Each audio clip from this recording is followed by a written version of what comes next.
عمر فاروق رضی اللہ تعالیٰ عنہ کو دور حکومت ہے۔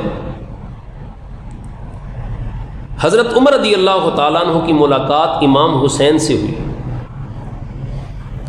تو حضرت عمر رضی اللہ تعالیٰ عنہ نے فرمایا کہ حسین تم کبھی کبھی ہم سے ملنے کے لیے آیا کرو، ہمیں آپ سے مل کر محبت ہوتی ہے، خوشی ہوتی ہے، اور ہم جب آپ سے ملتے ہیں تو ہمیں آپ کے نانا تاجدار کائنات صلی اللہ علیہ وسلم یاد آ جاتے ہیں، اس لیے ہمیں ملنے کے لیے آیا کرو۔ تو حضرت امام حسین رضی اللہ تعالیٰ عنہ نے فرمایا ٹھیک ہے میں آؤں گا۔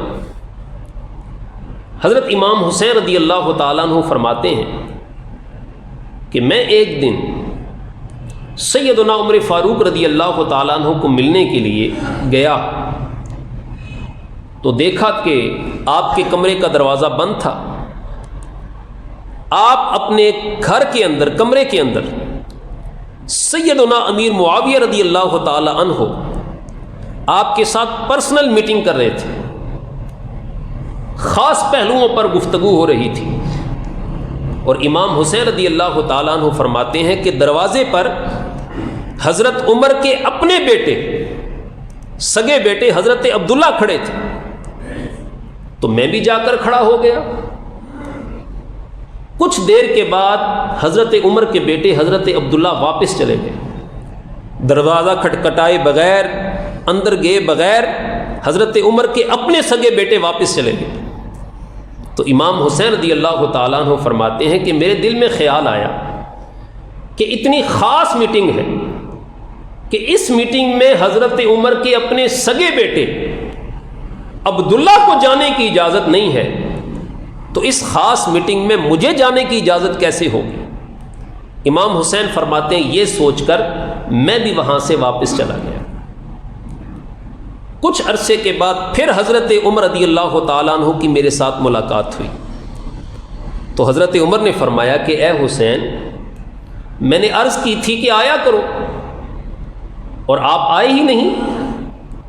تو امام حسین رضی اللہ تعالیٰ عنہ نے فرمایا میں آیا تھا، پر آپ کی حضرت امیر معاویہ کے ساتھ پرسنل میٹنگ ہو رہی تھی، خاص مجلس ہو رہی تھی، اور آپ کا اپنا بیٹا سگا عبداللہ کھڑا تھا۔ جب وہ میٹنگ میں گئے بغیر واپس چلا گیا تو میرے ذہن میں خیال آیا کہ جب اسے اجازت نہیں تو مجھے اجازت کیسے ہوگی؟ تو امام حسین فرماتے ہیں کہ پھر میں بھی آپ سے ملے بغیر وہاں سے واپس چلا گیا۔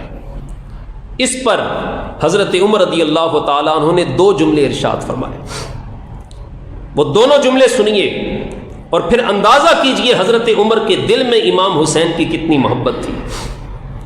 پہلا جملہ حضرت عمر نے فرمایا انت احق بالاذن من عبداللہ ابن عمر، فرمایا اے حسین آئندہ زندگی بھر یاد رکھنا کہ میری وہ میٹنگ، میری وہ خاص میٹنگ جس میں میرے سگے بیٹے عبداللہ کو بھی آنے کی اجازت نہیں ہے، اے حسین تجھے اس میٹنگ میں آنے کی اجازت ہے، تجھے اس میٹنگ میں بھی آنے سے کوئی نہیں روک سکتا، اس لیے کہ عبداللہ عمر کا بیٹا ہے، حسین تو مصطفیٰ کا نواسا ہے، اور ہم تجھ سے جو محبت کرتے ہیں وہ محمد مصطفیٰ کی نسبت سے کرتے ہیں، اس لیے آئندہ ہر وہ میٹنگ جس میں میرے سگے بیٹے عبداللہ کو بھی آنے کی اجازت نہیں ہے، پر اے حسین تجھے اس میٹنگ میں آنے کی اجازت ہے۔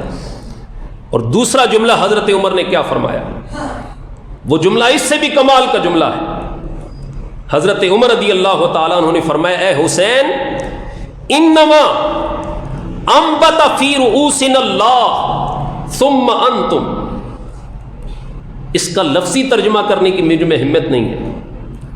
حضرت عمر نے بڑے کمال کا جملہ بولا، آپ نے فرمایا انما انبت فی رؤوسنا اللہ ثم انتم، فرمایا اے حسین، حضرت عمر نے فرمایا اے حسین میرے سر پہ جو تم بال دیکھ رہے ہو یہ بال میرے رب نے اگائے ہیں، اور اگر آج تک عمر کے سر کے بال قائم ہیں تو اے حسین تیرے خاندان کے صدقے میں قائم ہیں، تیرے خاندان کے صدقے میں عمر کے سر کے بال قائم ہیں۔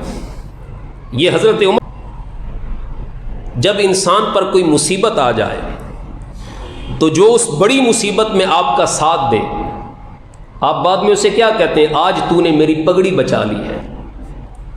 بے شک آپ کے سر پہ پگڑی ہو ہی نہیں، پھر بھی آپ کہتے ہیں تو نے میری پگڑی بچا لی۔ کیا مطلب؟ کہ آج تو نے میری عزت کو رکھ لیا ہے۔ حضرت عمر رضی اللہ تعالیٰ عنہ نے فرمایا، اے حسین، عمر کے سر کے بال تمہارے صدقے میں قائم ہیں۔ مطلب کیا تھا؟ اے حسین ابن علی، عمر اپنی اصل کو بھولا نہیں ہے۔ عمر وہی ہے جس سے 10 اونٹ قطار میں کھڑے نہیں ہو سکتے تھے۔ عمر وہی ہے جس سے عمر کا باپ سر بازار مارا کرتا تھا۔